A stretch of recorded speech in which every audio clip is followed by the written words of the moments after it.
මචං මට caramel pudding කෑල්ලක් මේ ප්ලේට් එකට දාලා දෙන්න. මේකද? ඔව්. කීයද බං? 350යි. ආයි ඉස්සෙල්ලා ඒක දාන්න. හරි. 350යි කැරමල් පුඩින් කෑල්ලක් ප්ලේට් එකට දාගමු. හරි.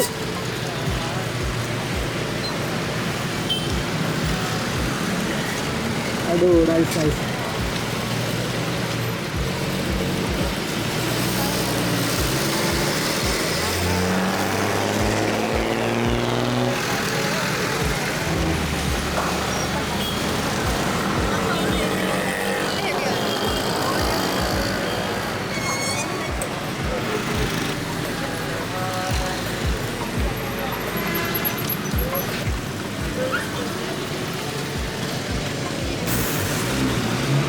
මේ දවස්වල බලන හැමතැනම දෝසිමාමලයි දෝසි නැන්දල. ඒත් මේ ඉන්නේ පානදුරේ පුඩින් කිං. රුපියල් 350 පුඩින් කෑල්ල දෙන්නේ ලස්සන කප් එකක දාලා.